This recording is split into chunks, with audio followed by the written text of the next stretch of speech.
안녕하세요. 이현지 평가사입니다. 네, 자기소개 한 번만 부탁드릴게요. 네, 안녕하세요. 저는 이번 32회 감정평가사 최종 합격을 했고요. 네, 법령 면제자로서 나이는 30살입니다. 공부 기간은 혹시 어떻게 되시나요? 저는 20년 6월을 시작으로 고시촌에 들어갔고요. 21년 8월까지니까 1년 2개월 정도 공부를 하게 됐습니다. 혹시 성적도 말씀해 주실 수 있나요? 네, 그 성적은 실무는 47점, 이론은 52점, 법규는 55.5 해가지고 평균 51.5로 합격을 하게 됐습니다. 정말 단기간에 이렇게 괜찮은 점수로 합격을 하셨네요. 감사합니다. 네. 그리고 제가 궁금한 게 있는데 1년 2개월 동안 공부를 하셨잖아요. 네. 공부 루틴 같은 걸 혹시 같이 공유해 주실 수 있나요? 네. 일단 실무는 제가 제일 먼저 잡아야 되겠다고 생각을 해서 첫 2달 정도, 그러니까 6월에서 8월까지는 실무만 했었고요. 실무를 어느 정도 잡았다고 생각을 할 때쯤에 그때쯤에 이제 법규랑 이론도 준비를 했습니다. 최종적으로 실무는 3개 학원 모두 스터디를 풀었고 각 학원의 장단점을 활용했던 것 같아요. 사실 법령 면제자여서 사실상 실무가 좀 친숙했기 때문에 좀 더 쉽게 접근을 하게 되었던 것 같아요. 6월을 시작으로 9월까지는 실무에 투자를 굉장히 많이 했었고 10월부터 12월까지는 하루 200점씩 정도 풀다가 1월부터 이제 7월까지 정도는 하루에 100점만 꾸준히 풀면서 실무 감각을 조금 유지했던 것 같아요. 그리고 이론 과목은 그럼 어떻게 하셨나요? 이론은 사실 제가 이론을 제일 자신 없었던 부분이라서 말씀드리기가 좀 많이 어려운데 일단 기본 강의는 1회독을 했고요. 기본 강의를 1회독 한 다음에 기본서를 한 1, 2회독 정도를 했는데 이해가 크게 되지를 않아서 최종적으로 이론은 스터디 3, 4기랑 파이널 문제를 조금 외웠던 것 같아요. 이제 추려주신 문제들을 많이 외웠고 이러다 보니까 제가 이론 공부 방법에 대해서 사실 말씀드릴 게 없습니다. 그러면 제일 중요한 법규. 네, 법규는 사실 실무를 처음에 잡고서 시작한 게 법규였고 가장 초반에 진짜 힘들었던 과목도 법규였어요. 제가 이해가 돼야 암기가 되는 스타일이라서 이해를 하려고 되게 노력을 했고 이후에 암기를 시작했어요. 그리고 법규는 8월 정도부터 11월까지 이현지 평가사님 기본 강의랑 스터디 강의를 수강하였고 12월부터는 이제 문제풀이 강의를 시작을 하면서 법규에 대한 이해도가 문제풀이 강의로 되게 많이 높아졌던 것 같아요. 1월부터 5월까지는 스터디 강의 복습을 포함해서 하루에 한 4시간 정도를 투자했고 6월, 7월은 하루에 2시간 내외 정도로 법규를 할 수 있을 정도로 실력이 조금 올라와가지고 정말 스터디 강의가 굉장히 도움이 됐던 것 같습니다. 말했듯이 저는 이해가 안 되면 암기가 안 되는 스타일이라서 이해를 최우선적으로 생각했어요. 일단 행정법을 1회독 했을 때 사실 무슨 말인지 이해도 안 되고 이게 뭔가 싶어서 한 번 더 2회독을 다시 하게 되었고 그러면서 조금 이해를 할 수 있었어요.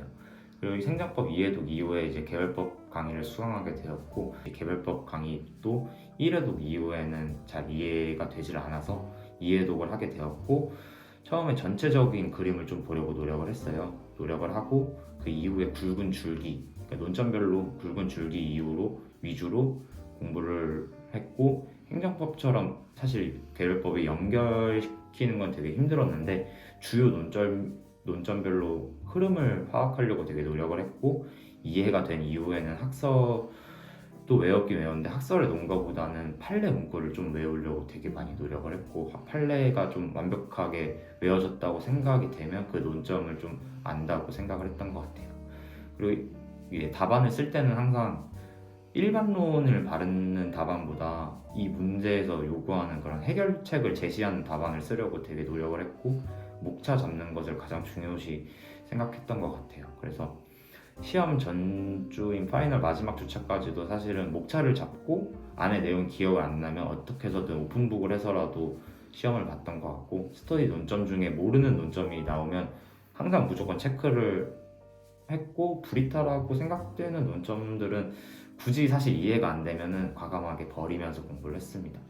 그리고 이현진 평가사님 핵심 정리를 보면서 그 써있는 목차대로 서술을 하는 걸 가장 중요시 여겼고요. 그리고 문구 중에 제가 좀 더 익숙하게 쓸 수 있는 문구들을 조금씩 서술하면서 저만의 서브를 그걸 베이스로 해서 만들었던 것 같습니다. 그럼 평가사님 시험장 들어가기 전에 마음가짐이 어떠셨나요? 사실 시험장에 들어갈 때 저는 이론과락만 아니면 무조건 합격한다는 마인드로 들어가게 됐고, 그렇기 때문에 실무 핸드북 하나, 이현진 평가사님 핵심 정리 하나, 법전, 그 다음에 3, 4기 파이널 이론 스터디 자료 이렇게만 가져갔고, 실무 보기 전에도 이론만 받고 점심시간에도 이론만 보고 시험을 쳤던 것 같아요.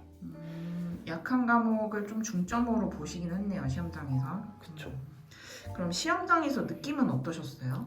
사실 긴장이 엄청 되면서도 또 막상 종이 치고 시험을 보게 되니까 크게 긴장이 된 건 아닌 것 같아요. 사실 실무가 끝나고 되게 상실감이 컸던 게, 제가 실무를 가장 자신했었는데 이번 문제를 거의 못 써가지고 점심도 제대로 못 먹고 했는데, 일단 이왕 한 거 끝까지 최선을 다하자라는 생각으로 이론 법규를 마친 이후에 이론 법규를 사실 잘 봤다고 생각을 해서 실무에 대한 아쉬움이 좀 많이 컸었죠. 시험 끝나고 혹시 자신이 붙을 줄 알았는지 이런 부분이 좀 궁금해요. 아, 네. 시험 직후에는 사실 실무 과락만 넣으면 합격이라는 생각을 했었고, 이론 법규는 이보다 제가 더 잘 쓸 수는 없다고 생각을 했던 것 같아요. 그래서 8월 한 달을 아무 생각 없이 그냥 놀기만 했고, 9월에 다시 고시촌을 딱 돌아왔는데 사람들이 다들 잘 봤다고 하니까 사실 떨어질 수도 있겠구나 생각을 하면서 조금씩 다시 공부를 시작하려고 했던 것 같아요. 수험 기간 중에 힘들었던 점 같은 게 있나요? 제가 어려서부터 크게 이제 공부를 하지 않았었고, 공부하는 방법도 잘 몰랐었고, 대학교도 이제 전문 대학교를 나왔기 때문에 좀 공부하는 게 처음에 일단 가장 힘들었고, 그리고 노는 거를 굉장히 많이 좋아해가지고 수험생활 중에서도 고시촌 생활이 많이 힘들었어요. 그런데 고시촌 안에서 사실 좋은 분들도 너무 많이 만났고, 이현진 평가사님도 뿐만 아니라 이제 좋은 강사분들의 격려 덕분에 수험생활을 겨우 버텼던 것 같습니다. 그럼 마지막으로 한마디만 부탁드릴게요. 네, 일단 저는 이제 법령 면제자로서 일반적인 루트와 다른 수험 생활을 해서 1년 2개월이라는 시간이 일반 수험생들 분들과는 다를 수 있어요. 일단 저는 공부랑 인연이 없음에도 불구하고 최종 합격을 할 수 있었다는 거를 꼭 말씀드리고 싶고요. 제가 결과적으로 말씀드리고 싶은 거는, 감정평가사 시험은 결국 노력하고 끝까지 공부하면 되는 시험이라고 생각을 해요. 제 주변 사람들도 그랬고 저도 그랬고, 힘들더라도 끝까지 최선을 다하시면 좋겠고, 힘들 때 주변 사람 도움을 꼭 받으시고 강사님들 도움을 많이 받으시는 걸 추천드립니다. 그리고 이 자리를 빌어서 제가 합격할 수 있게 도와주신 이현진 평가사님께 감사의 말씀을 드리겠습니다. 네, 감사합니다. 네, 인터뷰는 여기까지 마치겠습니다. 네, 감사합니다. 감사합니다.